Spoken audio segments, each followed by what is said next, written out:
Muy buenos días a todos. Buenos días. Estoy muy contento de verlo un día domingo. Si después no está un día domingo acá. Para mí es mucho.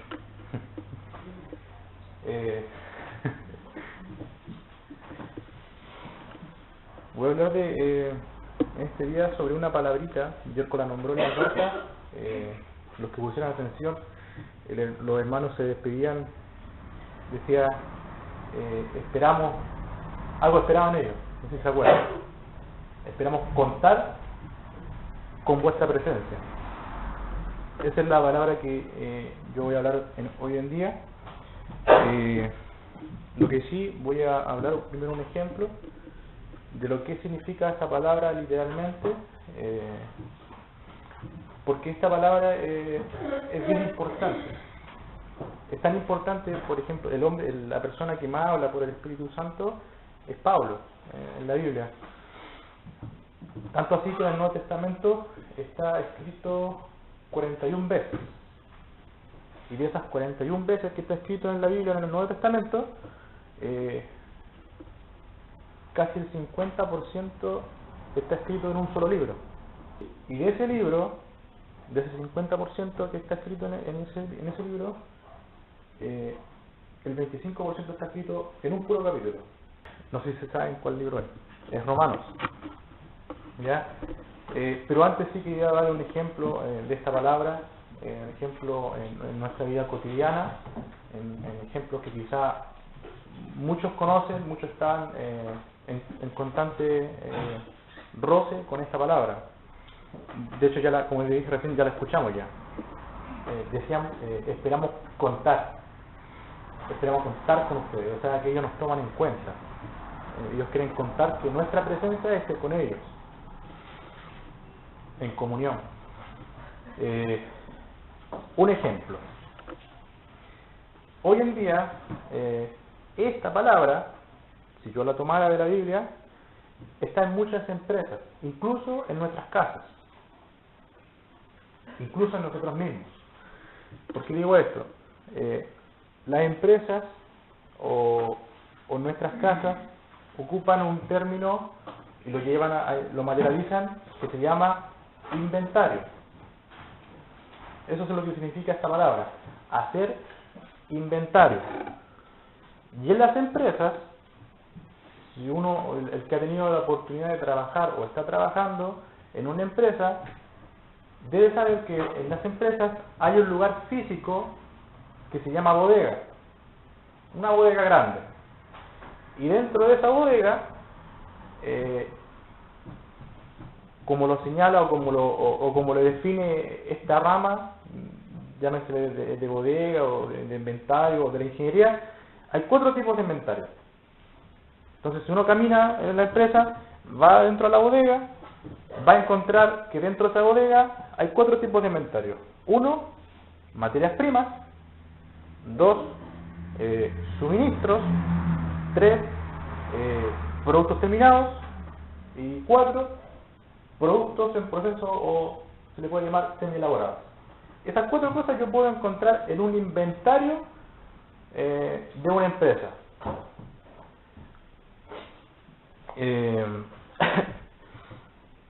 Y esto tiene mucha relación con esta palabrita porque ellos lo ocupan. Nosotros lo ocupamos en nuestra casa, por ejemplo, en una despensa, ¿se llama? Nosotros ahí guardamos, compramos ¿cómo se llama? Las mercaderías para el mes. ¿Y dónde la guardamos? Ahí, en el mueble o despensa. Ahí está todo ordenadito. Nosotros guardamos el azúcar, guardamos el arroz, guardamos el aceite, los fideos, ¿cierto? Ese vendría siendo en nuestra casa nuestro inventario. Claro, en una empresa en Maipú es mucho más grande. Ellos guardan su inventario. Por ejemplo, yo les traje 2 papeles.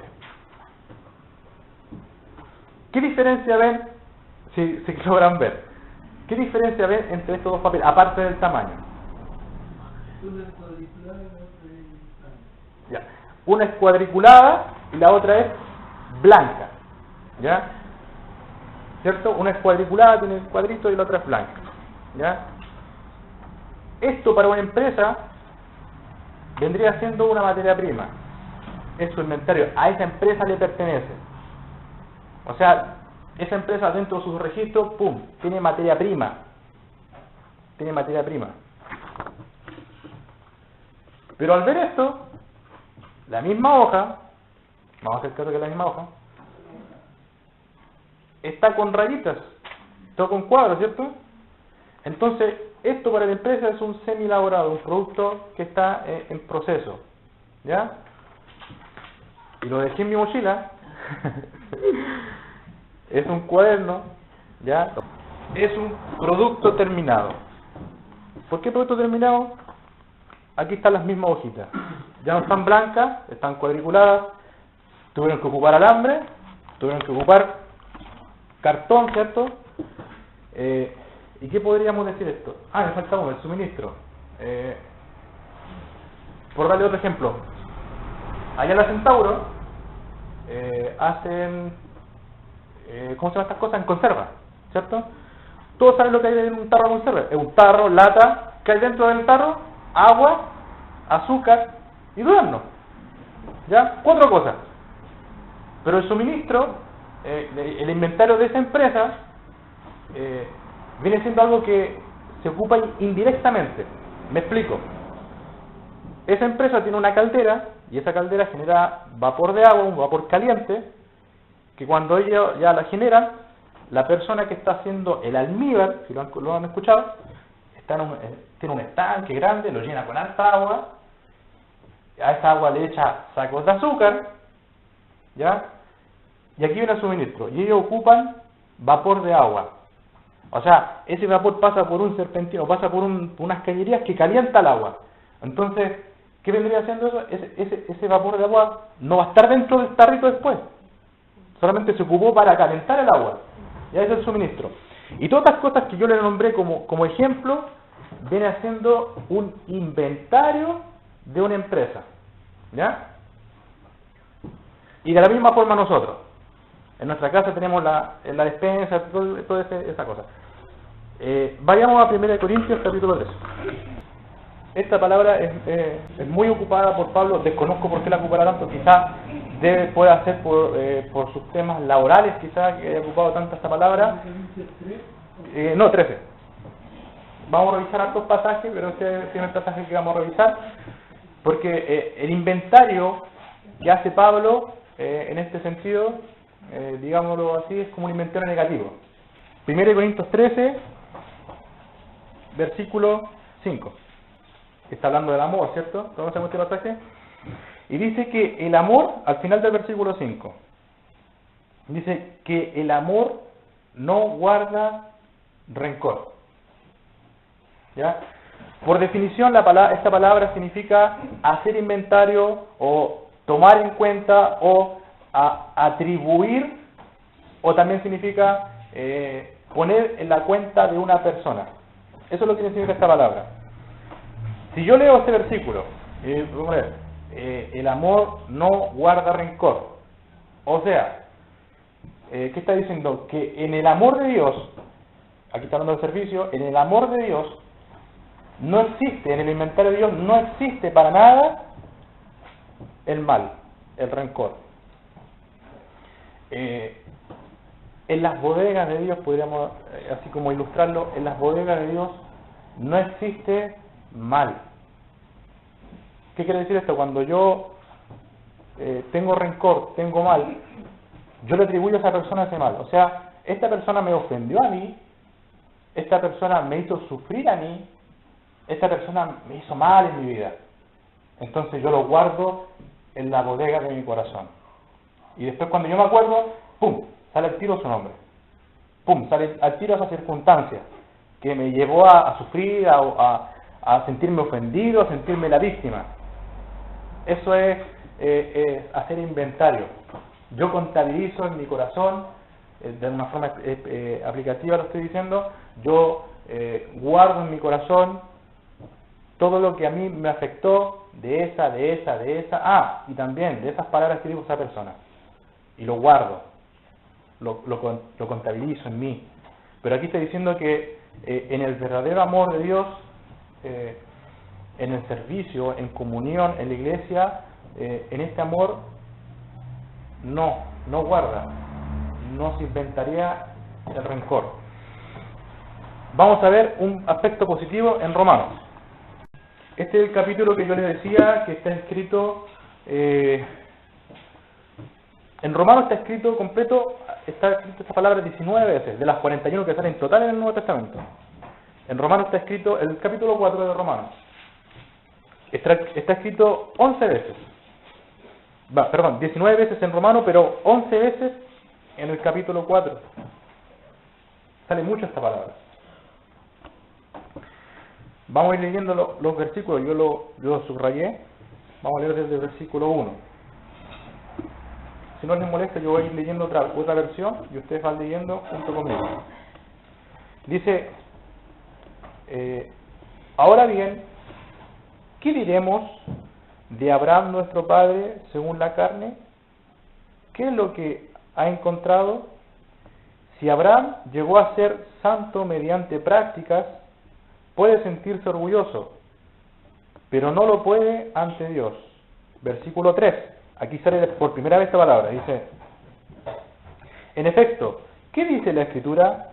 Abraham le creyó a Dios, quien se lo tomó en cuenta y lo constituyó santo. ¿Ya? Un poquito más esto,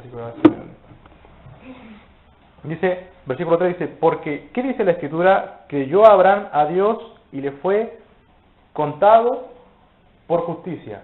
Y aquí nuevamente sale esta palabra. ¿Qué le fue contado, atribuido, puesto en la cuenta de Abraham? ¿Qué le fue tomado en cuenta a Abraham? Que él creyó. ¿Y qué recibió él por haber creído? Justicia. Esa fe de Abraham le fue contada por justicia a él. Para Dios, si él está mirando a Abraham, al ver la fe de Abraham, Dios lo ve como justo por haber creído. Y si nosotros pensamos en nosotros, desde el día que nosotros creímos en el Señor Jesucristo, por la gracia que abunda en Él, por haber muerto por mí, esa fe que yo deposité en Él, Dios la pone en nuestra cuenta. Yerko creyó un día, y esa fe de Él le fue contada por justicia. Sigue diciendo en el versículo 4, pero al que obra, aquí está hablando de una persona que obra, que hace cosas. Aquí este pasaje está hablando específicamente de la salvación de las personas. Sabemos muy bien nosotros que nosotros estamos preparados para buenas obras, ¿ya? Pero aquí específicamente está hablando de la salvación de una persona en cuanto a la fe, ¿ya? Y pone como ejemplo a Abraham. Dice, pero al que obra, o sea, al que hace cosas, no se le cuenta, dice, el salario como gracia. O sea, si tú obras, eso no se te va a tener contado por gracia, olvídalo. Sino como deuda, dice. Versículo 5, más el que no obra, o sea, el que no hace cosas, no hace estas obras o prácticas, dice, si no cree. Eso es lo que demanda Dios. Si no cree en aquel que justifica al impío, su fe le es tomada en cuenta por justicia. Su fe le es contada, le es inventariada, le es contabilizada, le es considerada por justicia. Al menos a mí eso me trae paz y gozo. Versículo 6 dice, como también David habla de la bienaventuranza del hombre a quien Dios atribuye, no sale esa palabra, atribuye justicia sin obras. Dios atribuye en sus dependencias, en su soberanía, atribuye justicia. ¿Y qué dice? Sin obras, en cuanto a la salvación, sin obras. Dios pone en la cuenta, si Él tiene un registro de todas las personas salvas, ahí está mi nombre. Ahí está mi nombre escrito, que dice, Él se le atribuyó justicia sin obras. Diciendo, dice, versículo 7, bienaventurados aquellos cuyas iniquidades son perdonadas y cuyos pecados son cubiertos, bienaventurado el varón a quien el Señor no inculpa de pecado. Ahí de nuevo está la palabra, inculpa. Dios me perdona a mí porque Él así lo hace, porque Él es el quien perdona todas nuestras iniquidades, y es más, Dios no me toma en cuenta mis pecados y me perdona. Eso es lo que está diciendo. Versículo 9.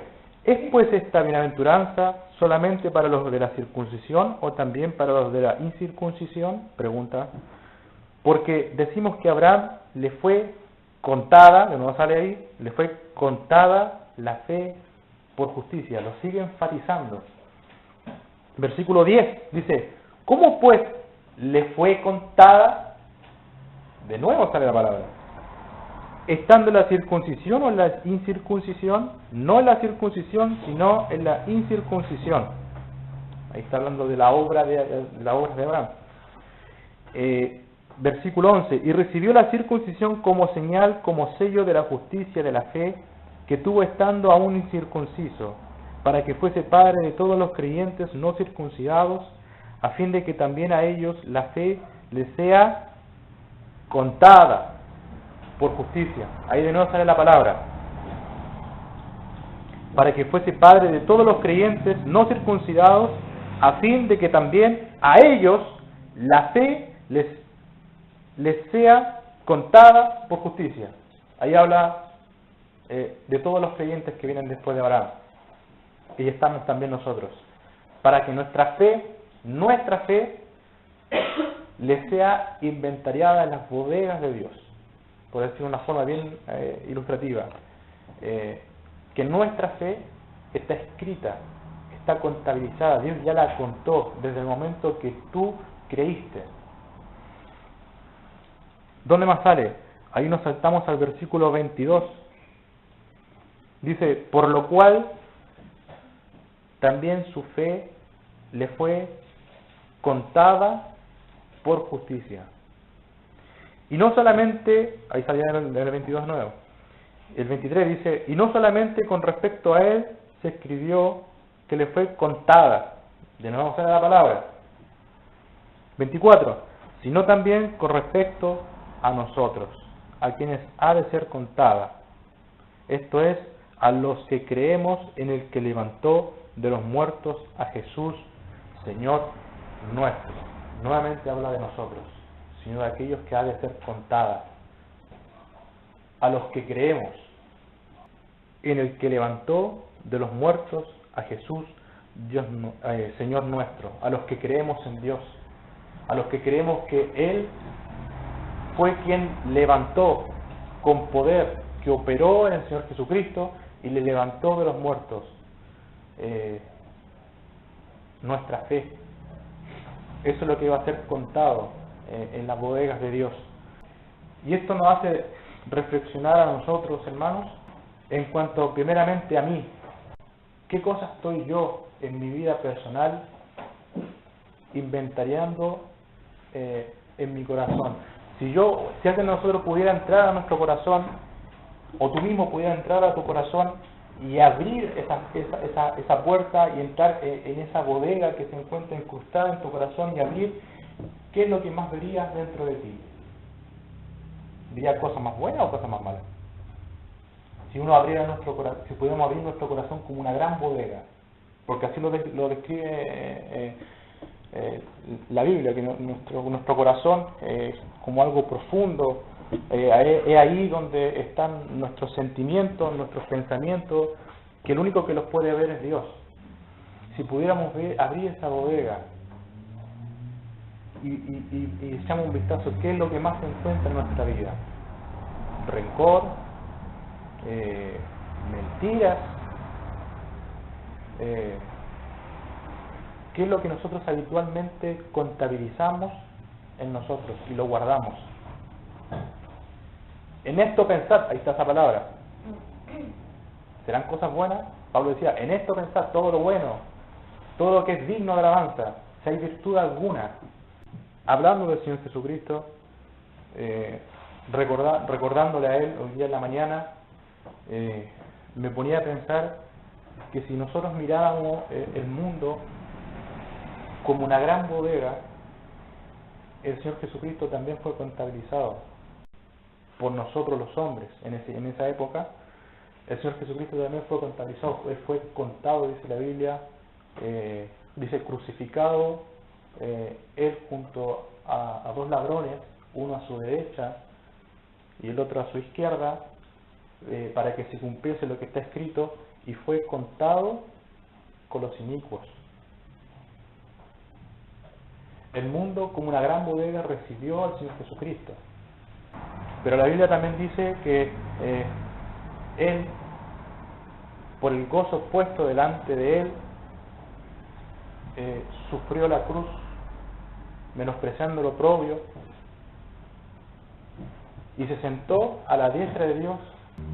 A Él no le importó que Él fuera contado con los inicuos, porque Él así lo quiso, Él quiso sufrir. Dice en Isaías 53, por cuanto Él derramó su vida hasta la muerte y fue contado con los pecadores y llevó, habiendo llevado nuestros pecados, el pecado de muchos, y llorado por los transgresores, dice la Biblia. Él así lo quiso.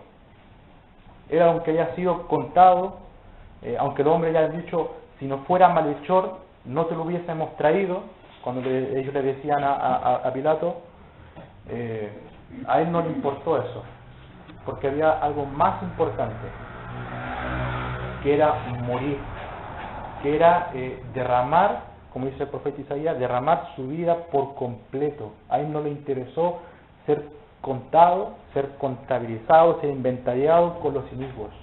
Él lo quiso ser así por amor. Acompáñenme para ver esto expresado en 2 Corintios capítulo 5, desde el versículo 17.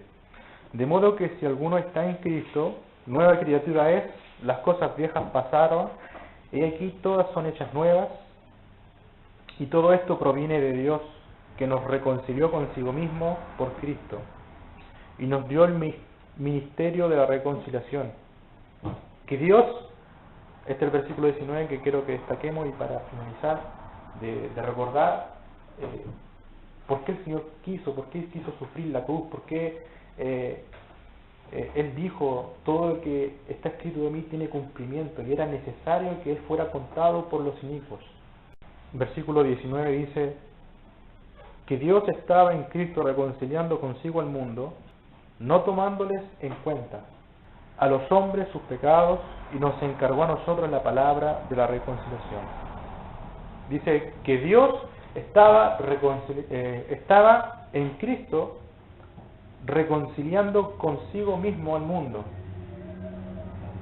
Pero aquí dice algo tan maravilloso, tan importante para nosotros, para nuestra fe, de por qué Él quiso. Aunque esas personas lo hayan llevado contra Pilato y hayan dicho, si este no fuera malhechor, si este no fuera pecador, alguien que hace mal, no te lo hubiéramos traído. Esta persona que era el Señor Jesucristo, aún así, sin abrir su boca, sin ofender, siguiendo ese sufrimiento que nosotros los hombres le hacíamos, Él lo hizo con esta perspectiva en su corazón, no tomándoles en cuenta los pecados de nosotros mismos. Lo que hizo el Señor Jesucristo es maravilloso. Él no dejó, como lo hacemos nosotros, en su inventario, en su corazón, un rencor, como hacemos muchas veces caemos nosotros. Me hiciste mal, pum, no perdono, hago el mal, prefiero enojarme, prefiero destruir mi propio corazón, prefiero sufrir, llenarme de angustias y no perdono. Pero Cristo Dios, que estaba en Cristo reconciliando consigo mismo al mundo, dice, no tomándoles en cuenta nuestros pecados. Y eso para nosotros debería ser pero maravilloso, porque somos pecadores, y que alguien nos haya perdonado así es porque tenemos un Dios grande.